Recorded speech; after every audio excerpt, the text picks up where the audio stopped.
Hey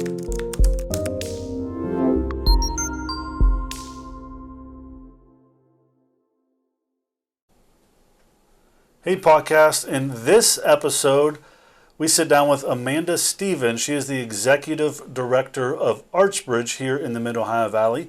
We talk a little bit about her singing career, talk about what ArtsBridge does in this community, which includes arts education, as well as their summer concert series, and then a special event they have coming up in March this year at West Virginia University at Parkersburg.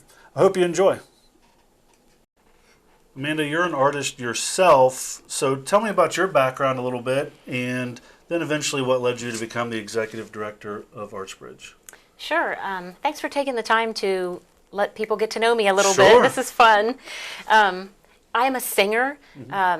I sang with the group Shebang for many years. We were together for 12 or 14 years, Wow. I think.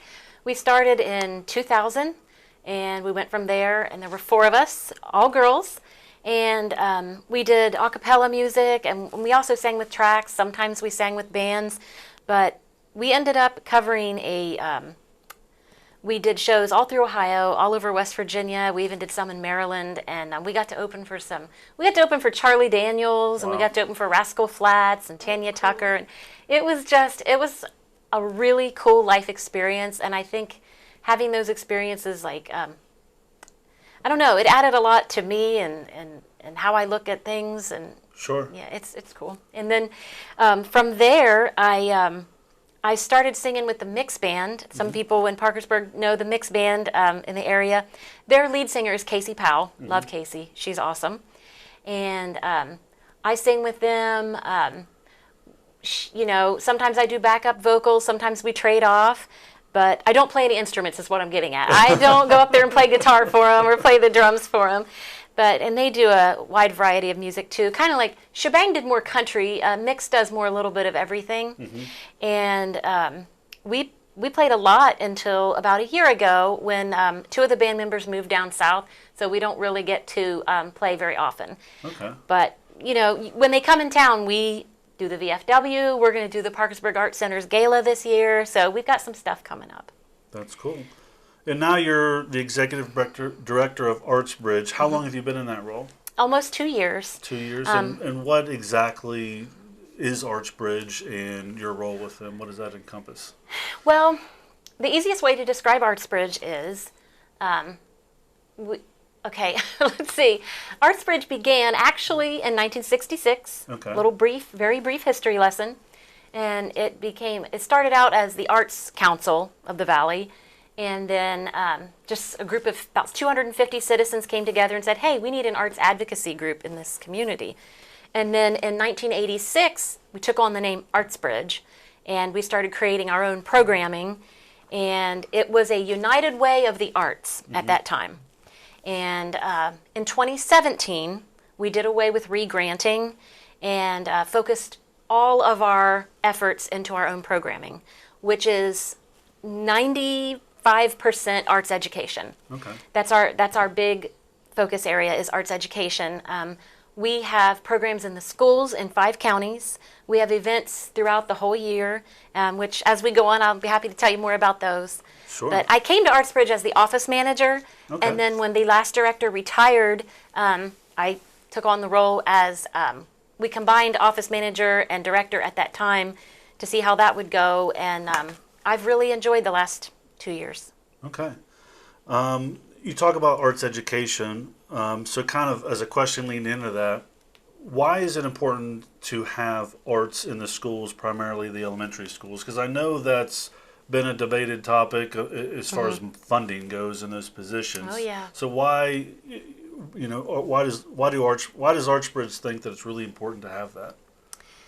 Well, I can tell you from 2 points of view. One, I can tell you as a parent, because I have 2 little girls, and I see how creative they are and how much they use their imagination, and it's hard for me to imagine them not having an outlet for that.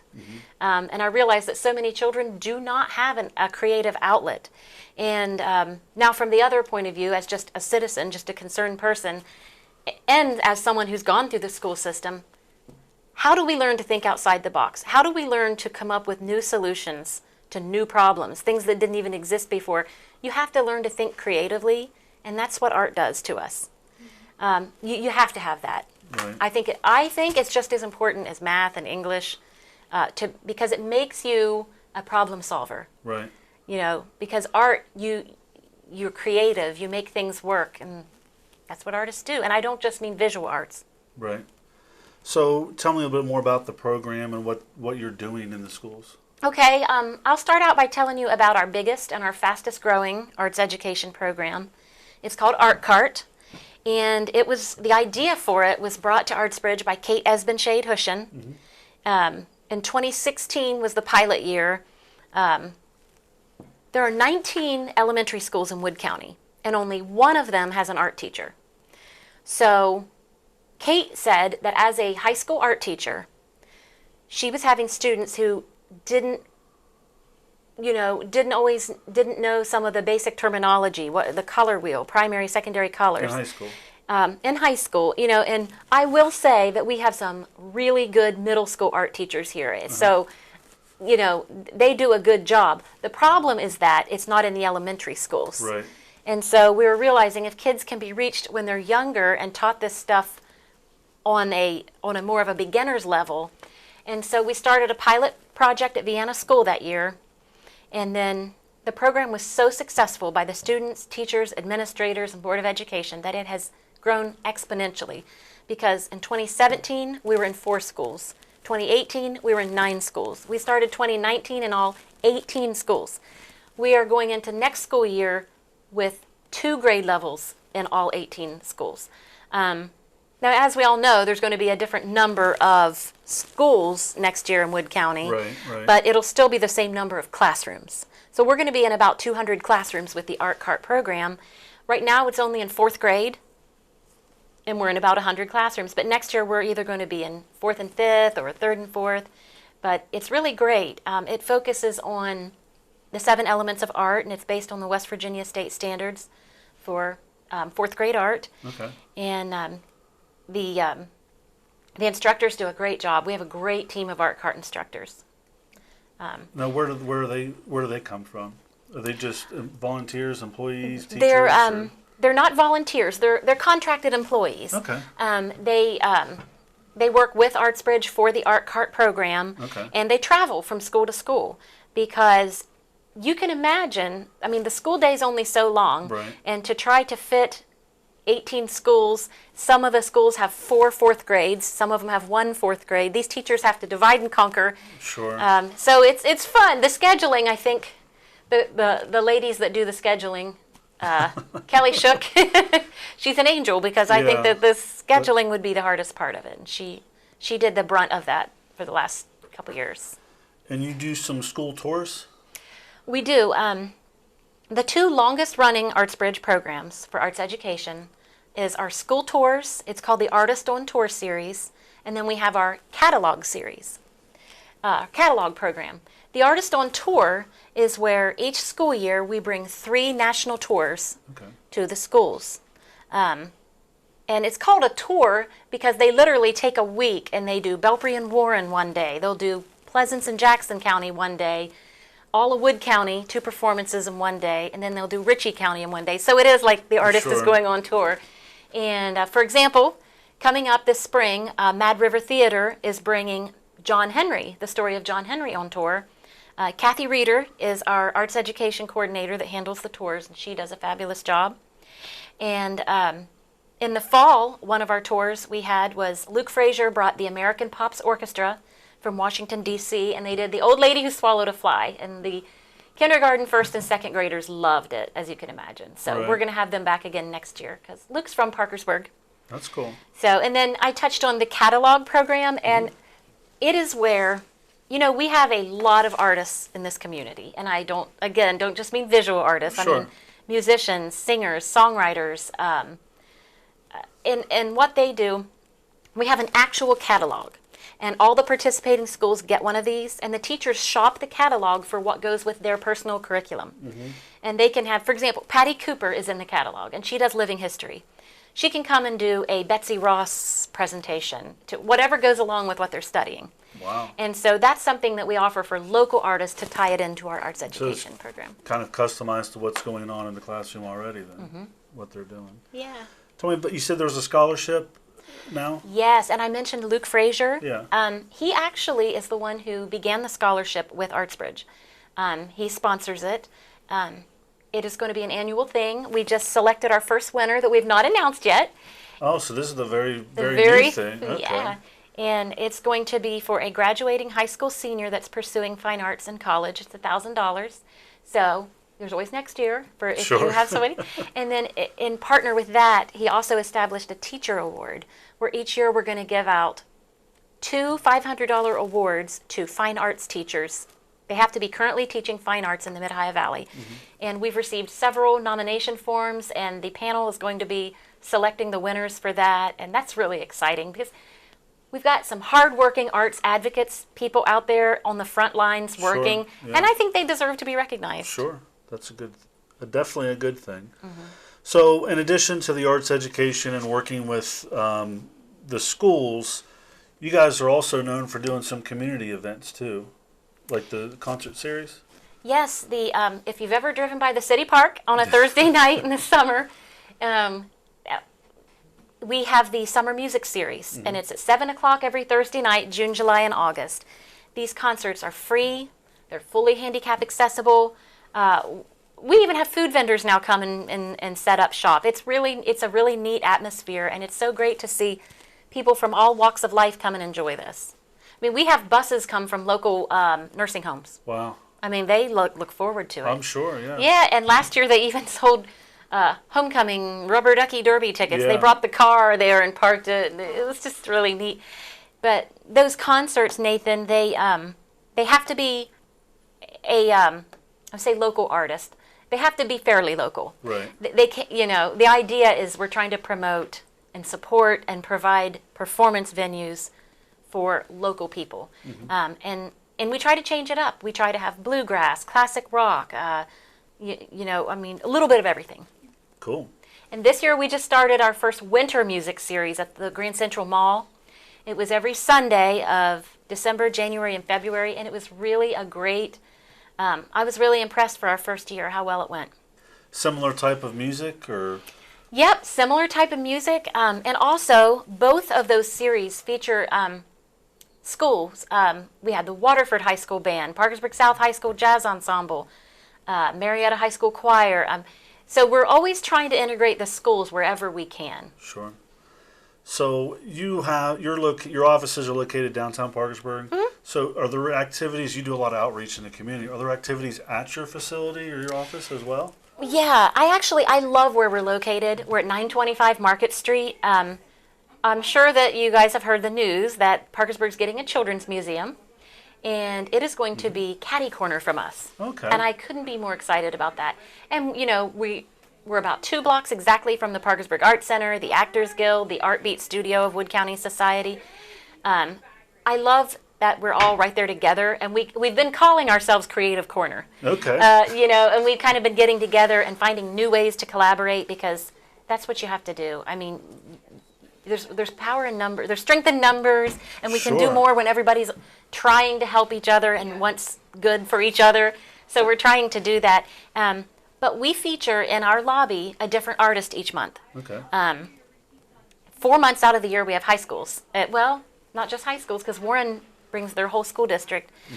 So any given time that you pop in our lobby, there is an art display up. Cool. If someone wanted to, you have some staff, I'm sure, down at your office, but I'm sure you have a tremendous amount of volunteers, or at least a need for it. If someone wanted to volunteer, what kind of opportunities are out there, and how would they do that? We certainly use volunteers. First of all, our board are all volunteers, and I just, I have to give them credit because we have 18 people on our board, and they are fabulous. Most of them work. The ones that are retired, somehow the retired people I know seem to be busier than the working people that I know. Yeah. So I have to say that our board does a lot of volunteer hours. But our biggest events that we can use volunteers for is our VSA Festival. It stands for Very Spectacular Arts, and it is a day we have each March out at WVU Parkersburg, and we have between 300 and 500 special needs students from 5 counties come, and we have about 200 volunteers that Wow. make it happen. And what the event is, it's a whole day of hands-on art activities, and it's just a really special day. The kids sing karaoke, they try on costumes, there's a photo booth, they paint, they make hats.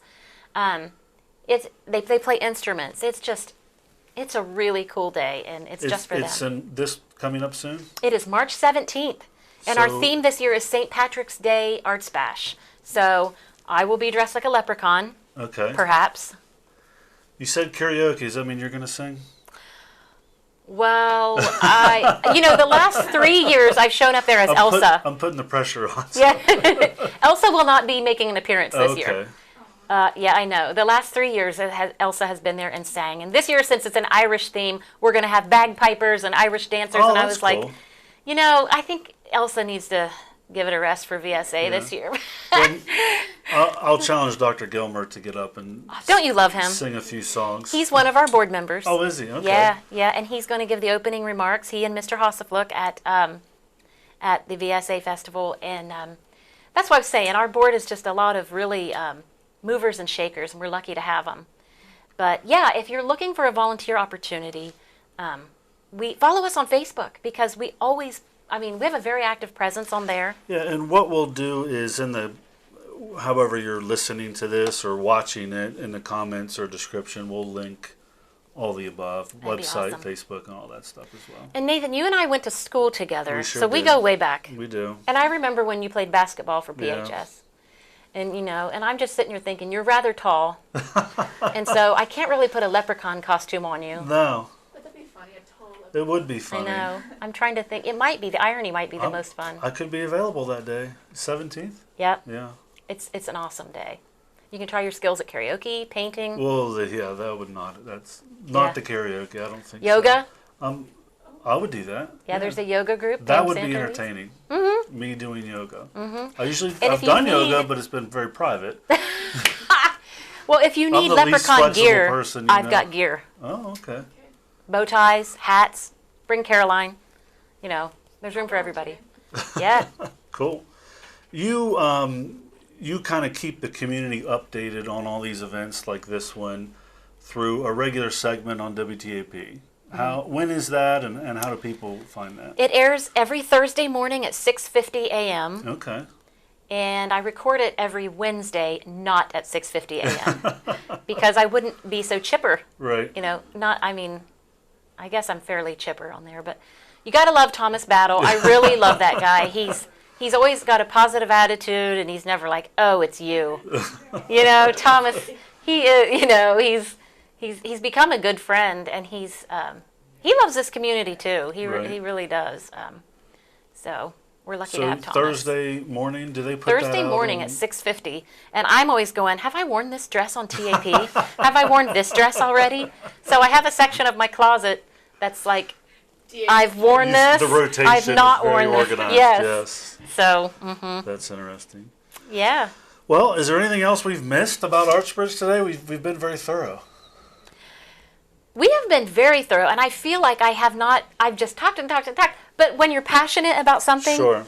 I feel like you could talk all day long about it, and then Yeah. sometimes I stop and go, oh my gosh, I've been talking and talking. No, I mean, I'm involved in the nonprofit world myself as a board member. I've been on multiple boards. I'm on one now. And we talked before about you have to hire a director that's into it. I mean, Yeah. it's obviously a love affair with the work. Yep.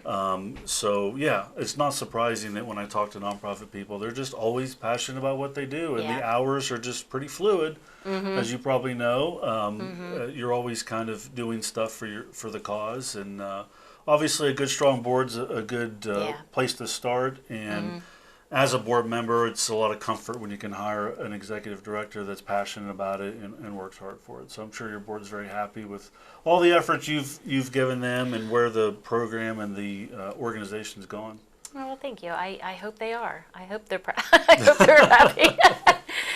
Well, I appreciate you taking the time to swing by today. Oh, thank you. This is really awesome. Any chance I can get to get the word out, I Yeah, really maybe we'll catch up appreciate. later, kind of before some of these events, maybe before the summer or something like that as well. That'd be awesome. All right. Thank you.